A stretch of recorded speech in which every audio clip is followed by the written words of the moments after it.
שואל שאלה לגבי זרע לבטלה. איך הרב אני אוכל לתקן זרע לבטלה? זו שאלה למעשה שכל אין אחד שלא נגוע בה, בין אם בעבר, בין אם בהווה ובין לעתיד. אנו אדם, הדור הזה הוא כל כך חשוך, ואנחנו נמצאים בכל כך הרבה ניסיונות שהם תמידיים, של עריות, של זנות, שאדם שואל את עצמו איך אני יכול להתגבר, אני רוצה להינצל מזה, אבל עכשיו אני בפועל עשיתי בעבר, פגמתי, הוצאתי זרע לבטלה, בין אם אדם הוציא בידו, בין אם אדם בערעור, בחלום, בין במעשה בפועל שהיה עם נשים. מה אני עושה? מה אני עושה? איך אני מתקן את זה? אז לדעת רבותיי שחז"ל אומרים שלימוד התורה זה למעשה כמו שאומר רבי שמעון בר יוחאי בזוהר הקדוש, אש שחורה על גבי אש לבנה. הזוהר הקדוש אומר רבותיי שהתורה הקדושה מתקנת עניין של פגם הברית.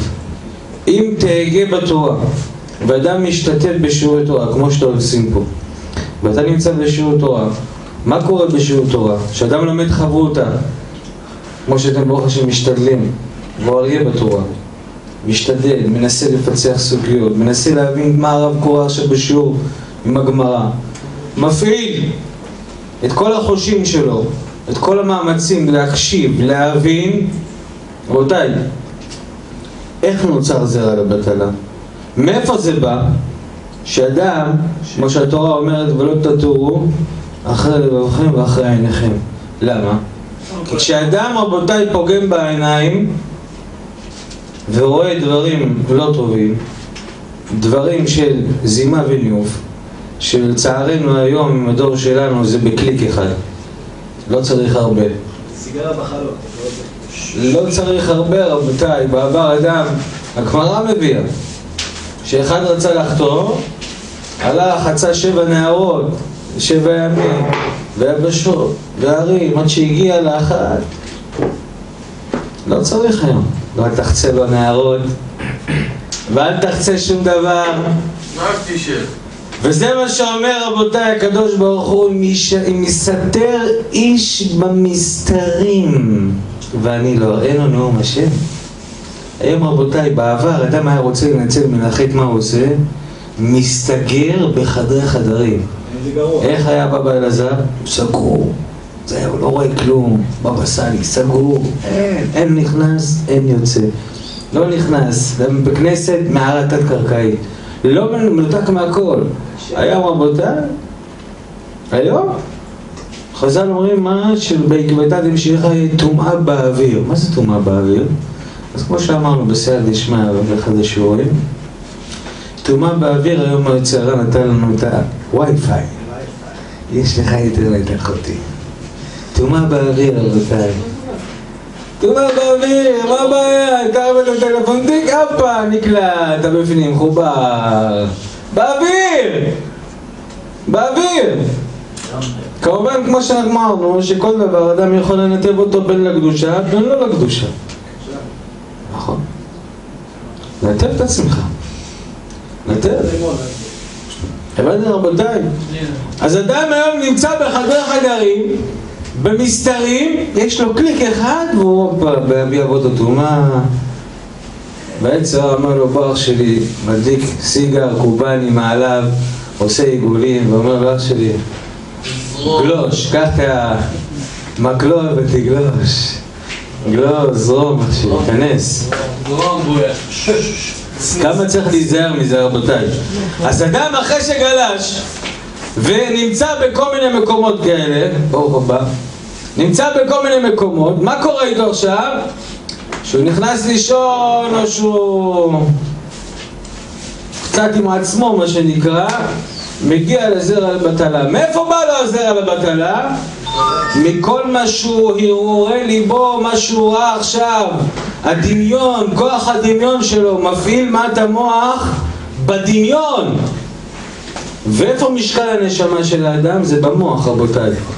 מגלים חז"ל שמה, וגם מוכח מבחינה רפואית, שיש לאדם כן, גיד בתוך עמוד השדרה, מהמוח יורד עד לברית קודש, ומפה יורד למעשה הזרע של האדם יוצא מן המוח. לכן כותב הרמב"ם, ככל שתצא ביותר, שכבת הזרע, ככל שתצא ביותר, כוחות השש. זה מה ששלמה המלך אומר, אל תיתן לנשים חיליך, אל תיתן לנשים את הכוח שלך, ולאו דווקא שהם נשים. עצם זה שאדם כל היום מוציא זרע לבטלה, ולצערי נפגשתי כבר עם כמה בחורים וכולי, כל מיני שיחות. אחד אומר לי, תשמע הרב, אני פה 10, 12 פעמים ביום, כבר לא יודע מה לעשות, אני נמצא כבר בתוך אובססיה, כבר לא יודע מה לעשות, אני לא... כל הטלפון שלו, השם יצילנו. הוא נמצא כבר, הוא מבין שהוא כבר משהו אצלו שרוד. הוא כבר מבין, הוא יודע, אני כבר לא רוצה, אבל לא יכול להפסיק. לא יכול, כל שירותים אצלו זה פליטת כדור. הוא לא יודע מה לעשות כבר. רבותיי, זה לא פשוט, אז מה תענה לו?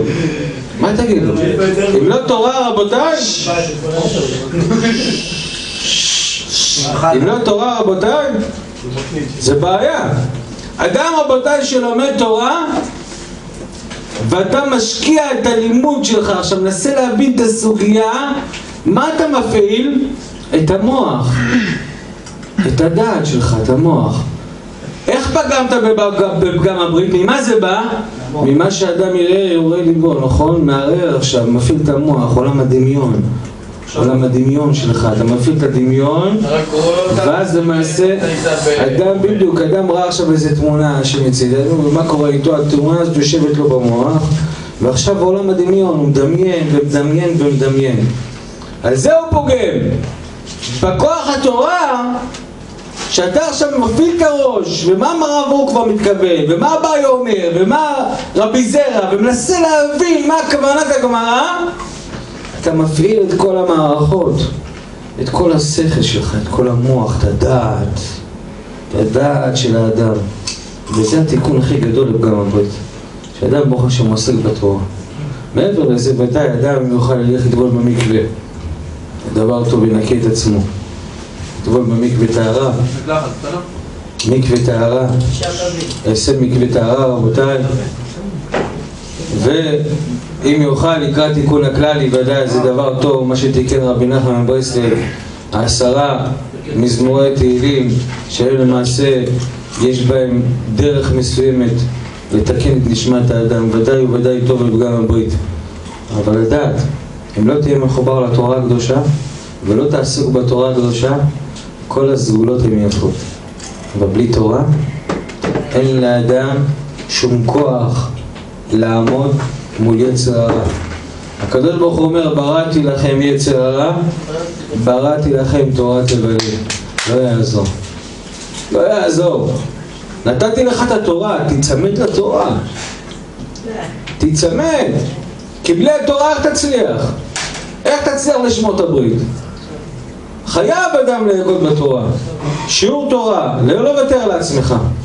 כשאדם בא לשיעור תורה ברוך השם, זה ברוך השם כבר הצלחה, וכבר מראה לבורא עולם, בורא עולם, אני איתך, אני איתך, אני רוצה לתקן את הפגמים שלי. יש לי פגמים, מודה ועוזב ירוחם. יש לי פגמים באבא, אבא, יש לי פגמים, רוצה לתקן אותם, תעזור לי, אני עושה השתדלות. כתבת בתורה בדרך שאדם רוצה ללך, מוליכים אותו. הנה אני בא לשיעור תורה, תעזור לי, תעזור לי.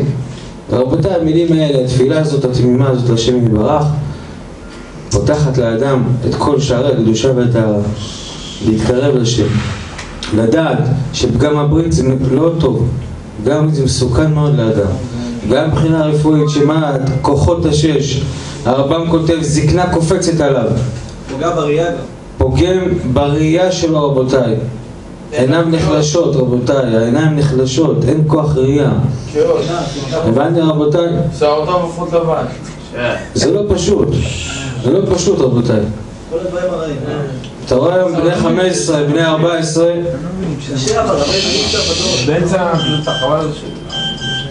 אתה רואה היום, רבותיי, בני 14 באים אליי, כבוד הרב, אחרי שיחה ככה על גן הברית, הרב, צריך לדבר לך דחוף, מה קרה? אמרתי, מה שדיברת זה קצת בעיה, זה... לא יודע איך להגיד לה, מה? עם החברה, אתה יודע, הרב, טוב, בת כמה היא? בת 12. הוא בן 14. וזה, וכבר היום רבותיי, הבנתם רבותיי, זה כבר בת 12 כבר היום, 13, 15 בכלל, זה כבר ילדה גדולה. הבנתם רבותיי, זה לא פשוט.